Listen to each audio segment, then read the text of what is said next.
प्यारा सा महीना चल रहा है और ये वो दिन आ गया है जिस दिन हमें अपने घर पे 2 शिवलिंग का निर्माण करना है, वो भी मिट्टी का शिवलिंग का निर्माण। जो भी आप कुछ मांग लोगे नवरात्रि के बचे हुए दिनों में, यकीन मान ले जो वर्षों पुरानी जो मनोकामना है वो विशेष वो सारी पूरी हो जाएगी। और बहुत है पूज्य गुरु जी के कथा से सुन के अच्छी तरह बताऊंगा। बात करते चलो इस उपाय की। सबसे पहले काम करना है, हमें लेना है इस प्रकार से पार्थिव शिवलिंग। पार्थिव शिवलिंग बनाओगे कब? वो कोशिश करना शाम के प्रदोष का सर्दो शाम के टाइम में प्रदोष काल में आपके घर के गमले में कोई सा भी गमला हो, तुलसी माता गमला छोड़ करके कोई सा भी गमला चूज कर लो। आपको पार्थिव का शिवलिंग निर्माण करना है। वहाँ पे हाव भाव नहीं करना, कोई सजाने की जरूरत नहीं है। कैसे बनाओगे? आपको ऐसे शिवलिंग को बनाने के लिए जलाधारी को बनाने की जरूरत नहीं है। आपको 2 शिवलिंग का सिर्फ ये जो लिंग का रूप जो आपको दिख रहा है, इस लिंग के ऊपर को थोड़ा थोड़ा बना लेना, छोटा सा अपने घर के गमले में बनाओगे। अब बात करते हैं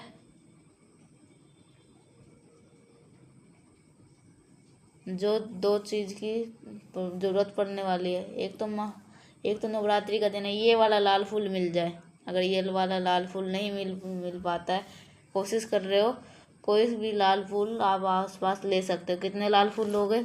आपको 9 लाल फूल लेने हैं। अगर 9 लाल फूल नहीं मिल पाते हैं, क्या करना होगा? आपको लेना होगा फूल की पंखड़ी भी ले सकते हो। मैंने यहाँ पे दिखा रखा है। 2 पार्थिव शिवलिंग बनाना है और 5 सफ़ेद फूल लेना है। सफ़ेद फूल के बारे में भी आपको मैं बता देता हूँ। सफ़ेद फूल आपको जो मैं दिखा रहा हूँ वही लेना है। कोई भी सफ़ेद फूल आप ले सकते हो। अगर 5 सफ़ेद फूल नहीं ले पा रहे तो पंखड़ी भी ले सकते हो 5। किसी भी गमले में 2 पार्थिव शिवलिंग जो लिंग के रूप में बनाए हो, आपको जो कुछ भी चढ़ाना समर्पित करना है। एक शिवलिंग के ऊपर 9 लाल फूल या पंखड़ी चढ़ानी है और दूसरे शिवलिंग के ऊपर आपको 5 सफ़ेद फूल या सफ़ेद फूल की पंखड़ियाँ चढ़ानी है। जब समर्पित कर रहे हो, आपकी जो मनोकामना है, आपकी जो विशेष है, वो आपको कह देना है। एक चीज़ का ध्यान रखिएगा, पूजा करने से पहले एक आपको घी का दिया गोल बत्ती का लगा देना है। वहाँ पे आपको ज़रूर लगाना है। आप विनती कर लेना। जब ये दीपक ठंडा हो जाए, उसके बाद में जब आप ये गमले में निर्माण किया, उसी गमले के पार्थिव शिवलिंग के साथ विसर्जन कर देना है। करके देख लीजिएगा इस उपाय को। आपको जो मनोकामना हो, जो विशेष होगी, वो सारी की मनोकामना जरूर पूरी हो। एक चीज़ का और ध्यान रखिएगा, आप जब इस उपाय को कर रहे हो, ध्यान रखिएगा उस काम को प्रदोष सूर्यास्त नहीं हुआ हो, नहीं तो सूर्यास्त से विसर्जन नहीं कर सकते।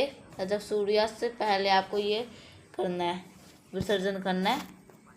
अब बढ़ते दूसरे उपाय की तरफ। हमको करना चाहिए नवरात्रि के दिन, जिससे आपको समस्या है उसको आप ख़त्म कर पाओ। कैसे करना है? आपको ज़रूरत पड़ेगी 2 समी के पत्ते की। जो फ़ायदा मैंने आपको बता दिया है। आपके घर में कष्ट बहुत ज़्यादा है, आपको उस कष्ट का निवारण आपको खोज नहीं पा रहे हो, तो 2 समी के पत्ते लेने हैं। समी के पत्ते के साथ में आपको तांबे का लोटा लेना है, उसके अंदर जल भरना है। जल भरने के साथ में आपको इस कलश के अंदर 1 चुटकी लाल चंदन भी डालना है। लाल चंदन डालना है। 2 समी के पत्ते के साथ लाल चंदन को डाल लेना है और सीधा पहुँच जाना महादेव के शिवलिंग के पास। कुछ लोग ये बात कहते हैं हमारे घर में शिवलिंग नहीं है तो क्या करें? अगर आपके घर में शिवलिंग नहीं है, ध्यान रखिए शिवलिंग के ले करके आओ अपने घर में। चाहे छोटे से छोटा, बड़े तो रखते भी नहीं है, चाहे कितना भी छोटा रखो, अगर नहीं है देर मत करो, शिवलिंग अपने घर पे ज़रूर रखना।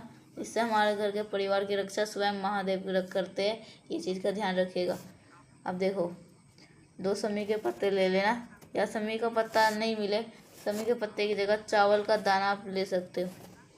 जो समी का पहला पत्ता होगा, जिस स्थान से जल नीचे गिरने वाला होता है, बिल्कुल एंड पॉइंट पे 1 समी का पत्ता चढ़ा दो। जो दूसरा समी का पत्ता होगा उसे नहीं चढ़ाना, उसको अपने पास रखना।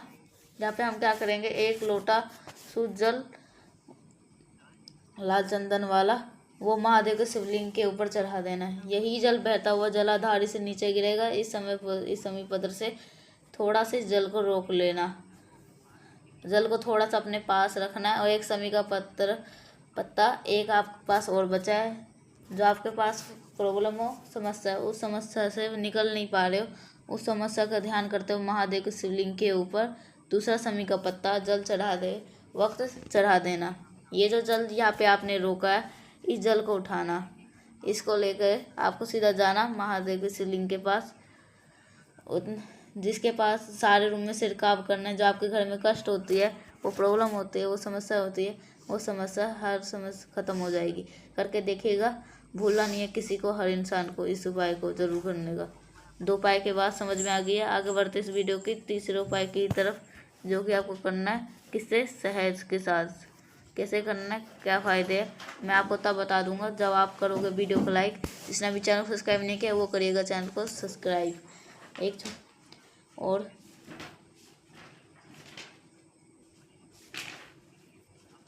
अगर आपको ले लेना है, पत्नी हो सकती है, आपके बच्चे हो सकते हैं, जो आपका कोई भी हो सकता है जो परेशान होते हैं, आपको लेना है 1 चम्मच शहद। 1 चम्मच शहद ले लेना।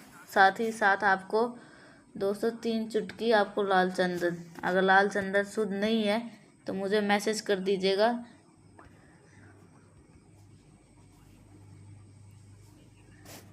इस कटोरी के अंदर 1 चम्मच शहद डाल देना और जितना आप लाल चंदन लियो और उंगली उसे मिक्स कर देना। मिक्स करने के बाद में 1 तांबे का लोटा जल भर लेना। जल लेने के बाद में आपको सभी चीज़ों को लेकर पहुँच जाना और जल लेने के बाद में आपको पहुँच जाना सीधे महादेव के शिवलिंग के पास में। शिवलिंग के जितना भी शहद है, लाल चंदन मिला रखा है, 5 बार में महादेव के शिवलिंग के ऊपर गिराना है। कितने बार में, 5 बार में महादेव के शिवलिंग के ऊपर गिराना है और आटों से अच्छी तरह लेपन करना है। और लेपन करने के बाद में आपको उस जल को, जो व्यक्ति क्रोध करता है, गुस्सा करता है, आपसद बोलता है, बहुत ज़्यादा परेशान कर दिया, कुंदकेश्वर महादेव के नाम से उस व्यक्ति का नाम और गोत्र बोल करके 1 लोटा शुद्ध जल तांबे के लोटा से, अगर तांबे के लोटे से ध्यान परेशान करके रख दिया, कुंदकेश्वर महादेव के नाम से उस व्यक्ति का नाम और गोत्र बोल करके 1 लोटा शुद्ध जल अगर आपको समर्पित कर देते हैं, तो उस इंसान की जो दिशा होगी वो सही हो जाएगी, वो सही दिशा में वापस आ जाएगा। करके देखिएगा, भूलना किसी को भी नहीं है। अब यहाँ हम बात कर लिए 3 उपाय की। आगे आखिरी उपाय की बात करते हैं। ये बहुत छोटा सा उपाय है। जैसे कि आप रोग की समस्या होती है, जो कि बहुत बीमार पड़ते हैं, उन समस्या से आपको उसको लेना होगा 7 दुर्वा की। कितना दुर्वा लोगे, सिर्फ और सिर्फ 7 दुर्वा लेनी है। दुर्वा के 2 तरीके की होती है, सफ़ेद दुर्वा, हरी। आपको हरी दुर्वा लेनी है। इस उपाय को नवरात्र के दिनों में किसी भी दिन कर सकते हो। उसके बाद में आपको तांबे के लोटे के अंदर जल भर, जो मैंने आपको दुर्वा दिखाया है उसको भूल कर भी इस कलश के अंदर नहीं डालना है और सीधा पहुँचा जाए महादेव के शिवलिंग के पास में। एक नाम है महादेव का, वो नाम मैं आपको यहाँ पे लिखने की कोशिश कर दे। बालचंद्रेश्वर महादेव के नाम से करना है। उसे माता अशोक सुंदरी के यहाँ पे बालचंद्रेश्वर महादेव के नाम से यहाँ पे आपको समर्पित कर देना है। और श्री शिवाय नमस्तुभ्यं जप करते हुए समर्पित कर देना जल। और फिर इस चढ़ी हुई दुर्वा को उसको उठाना। जब आप इसे उठा रहे हो तो महादेव के शिवलिंग से ये कामना करके, हे शिव शंभु भोलेनाथ, हम इस दुर्वा को और सीधी की दुर्वा की तरफ से उठा रहे हैं, जो हमारे यहाँ पे बीमार है वो ठीक कर दे। आपके घर में जो व्यक्ति है, इस दुर्वा को एक एक करके डेली सुबह ब्रश करने के बाद में एक दुर्वा चबा चबा के बालचंद्रेश्वर के नाम से 1 चंद्र गिलास,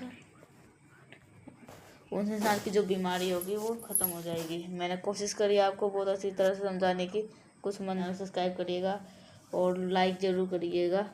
अगर आपको कुछ समझ में नहीं आया हो तो कमेंट जरूर करिएगा। श्री शिवाय नमस्तुभ्यम।